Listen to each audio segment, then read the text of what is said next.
India வந்து இந்த மாதம் ஸ்ரீலங்காவில் ஓடிஐ அந்த T20 சீரீஸ் போய் வந்து விளையாட போகிறாங்க. அதுக்கான ஸ்குவாடை வந்து அறிவிச்சிருந்தாங்க. அண்ட் தென் அந்த ஸ்குவாடில் முக்கியமான சில விஷயங்கள்லாம் வந்து நடந்திருக்குது. ஒருதலைபட்சம் பாலிடிக்ஸ் நிறையா வந்து நடந்திருக்குது அப்படின்னு தான் வந்து உண்மையிலேயே வந்து சொல்லணும். நம்ம அதை பற்றி தான் நம்ம இந்த வீடியோவில் வந்து பார்க்க போகிறோம். வாங்க வீடியோக்குள்ளே போகலாம்.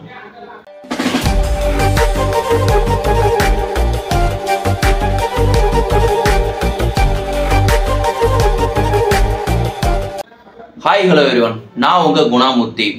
பொதுவாக நம்ம இந்தியாவில் எடுத்துக்கிட்டாலே எந்த பக்கம் போனாலுமே சரி, எதில் இருந்தாலும் ஊழல் லஞ்சம் எதையாவது ஒன்று இருந்துக்கிட்டு தான் இருக்குது. பட் ஆனால் ஸ்போர்ட்ஸ்னு வந்துட்டா இன்னும் கொஞ்சம் அதிகமாகவே இருந்துக்கிட்டு இருந்தால் வந்து சொல்லணும். ஒரு திறமையான ஒரு பிளேயர் வந்து நல்லா விளையாடிட்டு இருக்காங்க அப்படின்னா அவனை தூக்கி முதல்ல ஓரங்கொட்டு, எவனுக்கு பாலிடிக்ஸில் அதிக செல்வாக்கு இருக்குதோ அவனை தூக்கி உள்ளே போடு அப்படின்ற மாதிரி நிலைமை தான் இப்போ இருக்க காலகட்டத்தில் இருந்துக்கிட்டு இருக்குது. இதை ஏன் சொல்கிறேன் அப்படின்னா உங்கள் பல பேருக்கும் தெரிஞ்சிருக்கும்னு நான் நினைக்கிறேன். இப்போது இந்தியா ஓடிஐ அண்ட் T20 சீரீஸ்க்கான ஸ்குவாட் விட்டுருந்தாங்க இந்த ஸ்ரீலங்கா சீரீஸ் கூட.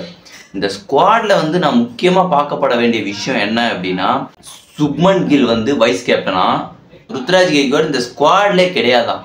இது என்ன ஒரு கேவலமான விஷயம் அப்படின்னு வந்து தெரியல எனக்கு. ஏன்னா சுப்மன் கில் வந்து இந்த T20 வேர்ல்ட் கப்பில் பெஞ்சில் உட்காந்துட்டு இருந்தா ஆளவன்.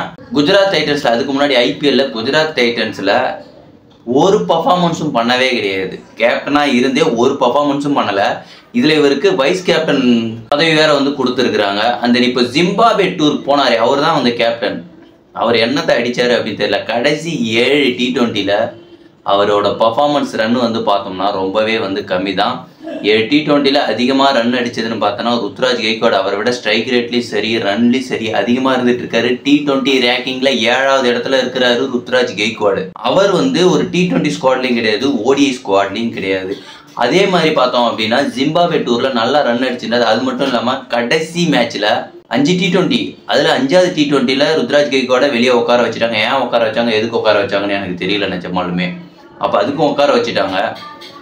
இதுக்கப்புறம் வரப்போகிற ஸ்குவாட்லேயும் வந்து இவரை எடுக்கலைன்னா கூட நான் அதை ஆதங்கப்படுத்திருக்க மாட்டேன். ஒரு எமோஷனல் ஆயிருக்காது ருத்ராஜ் கெய்க்வாட். ஆனால் எதுக்கு சுப்மன் கில்லுக்கு வைஸ் கேப்டன்? என்ன தகுதி இருக்குது ஃபஸ்ட்டு சுப்மன் கில்லுக்கு? ஒரு பவர் மட்டும் இருந்துட்டா வந்து போதுமா? வேற எதுவுமே தேவை கிடையாதா? திறமை தான் முக்கியம், விளையாட்டுக்கு திறமை தான் முக்கியம். இந்த சொம்பை இப்போ வந்து கிட்டத்தட்ட இந்த 2 மேட்சுமே அவன் ஒழுங்காக பர்ஃபார்ம் பண்ணலன்னு வச்சுக்கேன், ஏதாவது ஒரு மேட்சாவது வெளியே உட்கார வைக்க முடியுமா? முடியாது. ஏன்னா அவன் வந்து வைஸ் கேப்டனு. ஸோ அதனால் வந்து அவனை வெளியே உட்காரவே வைக்க முடியாது அப்படின்ற ரீசன்னால எப்படியும் ஒரு 5 T20 இருக்கும், ஒரு 3 ODI இருக்கும். இந்த இதில் வந்து பார்த்தோம் அப்படின்னா எப்படியும் ஒரு 300-400 ரன் ஸ்கோர் பண்ணிடுவான். ஸோ அதனால் வந்து இவனை அப்படியே உள்ள வச்சுக்குவான். 40-50 ரன்னு இந்த மாதிரி ஆவரேஜாக 30 இருப்பான். இவன் அப்படியே டீமில் இருந்துக்கிட்டே இருப்பான். ஆனால் ருத்ராஜ் கெய்க்வாட் மட்டும் 4 இன்னிங்ஸில் வந்து 4 செஞ்சுரி போடணும். உங்களுக்கு என்னடா கதை இது? ஆனால் உங்கள் செலக்டர்ஸ் இருக்கீங்களே, கேவலமான செலக்டர்ஸ் தான். எதுக்கு இந்த ஒருதலை பட்சம் பார்த்துட்டு இருக்காங்க அப்படின்னு வந்து தெரியல. யாருமே வந்து ஏற்றுக்கவே இல்லை. இந்த ஸ்குவாடை அறிவிச்சது வந்து யாருமே ஏற்றுக்கல. எனக்கு என்ன தோணுது அப்படின்னா, சரி ஓகே நீங்கள் அறிவிச்சுக்கிட்டீங்க எல்லாம் ஓகே, இந்த சுப்மன் கில் இதுக்கப்புறம் சரியாக பர்ஃபார்ம் பண்ணவே இல்லைன்னா வெளியே தான், அது கன்ஃபார்மாக வந்து தெரியுது. ஏன்னா இந்த 2 மேட்சும், இந்த 2 T20க்கும் சரி ஓடியுமே சரி, இந்த 2த்துலையுமே அவன் விளையாடும் போது வந்து மனசில் என்ன தோணுக்குன்னு தெரியுமா? நம்ம சரியாக பர்ஃபார்ம் பண்ணலை, ஆனால் நமக்கு வைஸ் கேப்டன் போய் கொடுத்துருக்குறாங்களே, நம்ம ஒழுங்காக விளையாடுவோமா விளையாட மாட்டோமா அப்படின்ற மாதிரி மைண்ட் செட் தான் வந்து மனசுக்குள்ளே ஓடிக்கிட்டே இருக்கும். நமக்கு வந்து இப்போ ருத்ராஜ் கெய்க்வாடுக்கு மனசில் எப்படி தான் ஓடி இருக்கும், என்னை எடுக்கலைன்னா இந்தியன் டீமுக்கு தான் லாஸு, அவ்வளோதான்.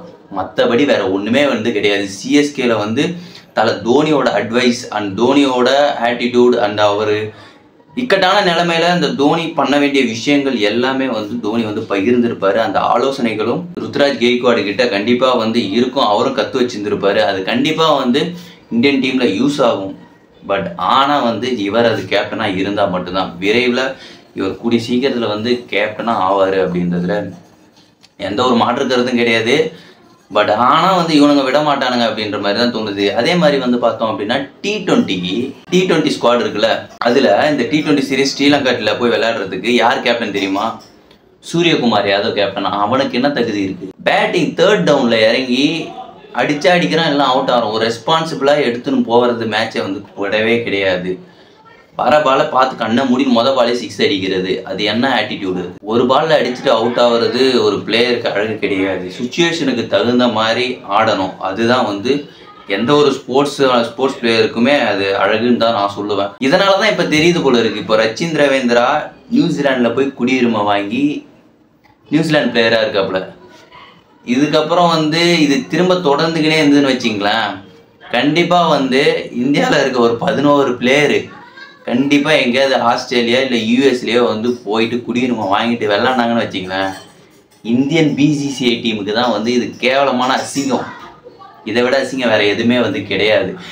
ஏன் இப்போ இந்தியாவில் படித்த இந்தியாவுக்கு எதிராகவே வந்து யுனைடெட் ஸ்டேட்ஸ் அமெரிக்காவில் ஒரு பவுலிங் போட்டார் தெரியுங்களா உங்களுக்கு?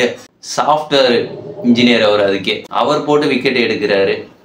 இன்னும் நிறைய பேர் வந்து இந்த மாதிரி வாய்ப்புகள்லாம் வந்து கிடைக்காது, நமக்கு இங்கே இருந்தால் வந்து சரியான ரெக்கக்னேஷன் கிடைக்காது அப்படின்றதுனால மற்ற கண்ட்ரியில் போய் குடியுரிமை வாங்கி அவங்க வந்து தங்களோட திறமையை வெளிப்படுத்தி அவங்க இன்னும் வந்து அணியில் வந்து இருந்துக்கிட்டு இருக்காங்க.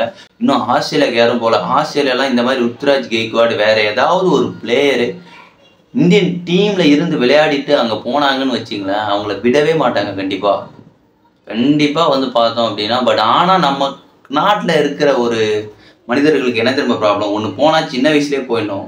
அப்படி இல்லை அப்படின்னா கண்டிப்பாக இவங்களுக்கு போக மனசு வராது. என்ன சொல்லுவாங்களோ ஏது சொல்லுவாங்களோ, அவங்க வந்து இப்போது இந்தியன் கிரிக்கெட் டீமில் எனக்கு வாய்ப்பு கிடைக்கல, ஸோ அதனால் நான் அங்கே போயிட்டேன் அப்படின்றதையும் சொல்ல மாட்டாங்க, இவங்க போகவும் மாட்டாங்க. ருத்ராஜ் கெய்க்வாட் டீமில் இல்லைன்னா டீமுக்கு தான் வந்து லாஸ்ன்னு நான் சொல்லுவேன். மற்றபடி வந்து ரோஹித் சர்மா அண்ட் தென் ஹார்திக் பாண்டியாவுக்கு கூட நீங்கள் கேப்டன்சி கொடுக்கவே இல்லை. ஆனால் கம்பீர் நீங்கள் வந்து என்ன பண்ண போகிறீங்கன்னு பார்க்க தானே வந்து போகிறோம். இந்த ஒரு சீரீஸ் தான், ஸ்ரீலங்கா சீரீஸில் மட்டும்தான். இதுக்கு அடுத்து வரப்போகிற சீரீஸில் ருத்ராஜுக்கு கெய்க்வாடுக்கு 3 மேட்ச்சில் 1 மேட்ச் மட்டும் வாய்ப்பு கொடுத்துட்டு அவர் அடிக்கலை அப்படின்னு வந்து சொன்னீங்கன்னு வச்சிங்களேன், சொல்லிவிட்டு அப்படியே நீங்கள் வெளியே தூக்கி போட்டீங்கன்னு வச்சிங்களேன், இதை விட கேவலமான ஒரு ஸ்போர்ட்ஸே வந்து உலகத்தில் வேறு எங்கேயுமே வந்து கிடையாது. வாய்ப்புகள் வந்து கொடுக்கலாம், அளவுக்கு அதிகமாக நீங்கள் சுப்மன் கில்லுக்கு கொடுக்குறீங்க, தவிர்க்கவே முடியாது. இவர் யாரை வேணாலும் இருந்து யாரோட மருமகனாக கூட இருந்துட்டு போட்டோம். திறமை இருந்தால் தான் விளையாடணும், திறமை இல்லைன்னா நீ கொஞ்ச நாள் வெளியே உட்காரு, உனக்கு ஒரு மேட்ச் வாய்ப்பு வழங்கப்படும், அதில் நல்லா நீ பெர்ஃபார்ம் பண்ணனா உன்னை உள்ளே கொண்டு வரோம் அப்படின்றது தான் சொல்லணும். திறமையே இல்லை, நல்லா விளையாடிட்டு இருந்த பிளேயர் தான், சரி கன்சிஸ்டன்சியாக அடிக்கலை அப்படின்னா சரி ஓகே, நீ வெளியே போய் கொஞ்ச நாள் உட்காந்துட்டு வா, அதுக்கப்புறம் வாய்ப்பு கிடைக்கும் அப்படின்றத வந்து சொல்லணும். அப்படி இல்லையா, நல்லா விளையாடிட்டு இருக்க பையனை எதுக்கு ட்ராப் அவுட் பண்ணுறீங்க? தெரியும் இன்னொரு 2 சீரீஸ் தான், இந்த ஸ்ரீலங்கா சீரீஸ் முடிஞ்சதுக்கப்புறம் டெஸ்ட்டு வரும், வேறு நிறையா வரும், ஓடிஐ இந்தியாவுக்குள்ளே நடக்கிறதே வரும். அதில் ருத்ராஜ் கெய்க்வாடுக்கு போட்டிங்கன்னு வச்சா சுப்மன் கில் காலி, அவ்வளோதான். அதேமாரி பார்த்தோன்னா அபிஷேக் சர்மாவை ஏன் எடுக்கலன்னு எனக்கு தெரியல நிஜமா. அவரும் நல்லா விளையாடக்கூடிய ஒரு பிளேயர் தான், பட் அவரையும் எடுக்கல எந்த ஒரு சீரீஸ்லையுமே. பேசாமல் சுப்மன் கில்லு, இந்த ரோஹித் சர்மா எல்லாரையும் ஓரம் கட்டி உட்கார வச்சுட்டு அவங்களாம் டெஸ்ட் மேட்ச் ஆட சொல்கிறேங்க. பேசாமல் போயிட்டு T20க்கு வந்து தனியாக ஒரு கேப்டனை போட்டு தனி ஃபார்மெட்டில் டீமை தனியாக வச்சிக்கினா மட்டும்தான். நம்ம 1000 ஐடியா நம்ம நிறையா வேணாலும் சொல்லலாம், ஆனால் அங்கே மேலே இருக்க தற்கூரிங்க வந்து எதையுமே பண்ண மாட்டானுங்க. அவனுக்கு தேவை வந்து பவர், எவன் இருக்கணும் இருக்கக்கூடாதுன்னு ஆடுறவன் முடிவு பண்ணக்கூடாது, கோச் முடிவு பண்ணக்கூடாது, அதுக்கு மேலே ஒருத்தன் உட்காந்துருக்கவன் அவன் தான் வந்து முடிவு பண்ணணும். ருத்ராஜ் கெய்க்வாட் இந்த ஸ்குவாடில் இல்லாததை பற்றி நீங்கள் என்ன நினைக்கிறீங்க அப்படின்றத கமெண்ட்டில் சொல்லுங்கள். மீண்டும் நம்ம இன்னொரு வீடியோவில் வந்து சந்திப்போம். பாய்.